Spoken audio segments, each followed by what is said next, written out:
Well, Greg Hardy, got to say, kinda shocked me because he survived 3 rounds against Alexander Sasha Volkov, despite his kicks were pretty much funny, and I was laughing when he threw a kick. I got to say that another weekend of fisticuffs has come and gone, and it blew the roof of CSKA arena last Saturday night. Plenty fighters were left licking their wounds, including Calvin Kattar. Abubakar Nurmagomedov failed to shine against David Zawada, but Greg Hardy, he suffered a second loss in his UFC career. But this was Alexander Volkov, 37-fight veteran. Hardy deserves plenty of credit for showing up and refusing to roll over against a legit big man who has a more well-rounded attack than he does and has been competing in the fight game for far longer.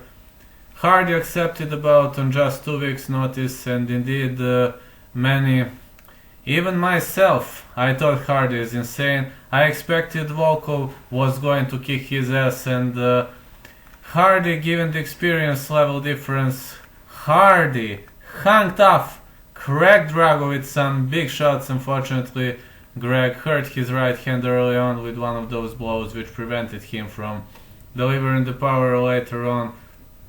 But still, Hardy didn't let that deter him as he went all 5 minutes against the towering big man, and in defeat may have silenced some of his doubters and earned some more respect from his supporters. But I was wondering, can he still improve? Well, absolutely, but he should stay away from kicking because his kicks are very, very, very, very funny, This fight, it might give him the confidence moving forward and the feeling that he does indeed belong.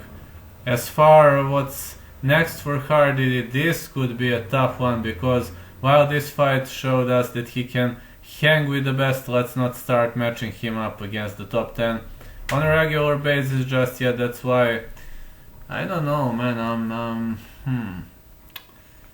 Maurice Green, maybe the crotchet boss. Yeah, he is running for one of the worst nicknames in the game. Recently had his 3-fight win streak snapped by Sergey Pavlovich few years ago. He is number 15, but a tough challenge. Vice versa fight like this. I think the fight with Maurice Green makes sense for both men. I think Greg will, likely come out a bit more confident and a bit hungrier after his second loss under the UFC umbrella. That said, I'd like this to happen in 2020, and I'd really like to see whether Greg Hardy really can hang against the greatest names in the division, because the crotchet boss is really, really good fighter, and I think this could be a good match.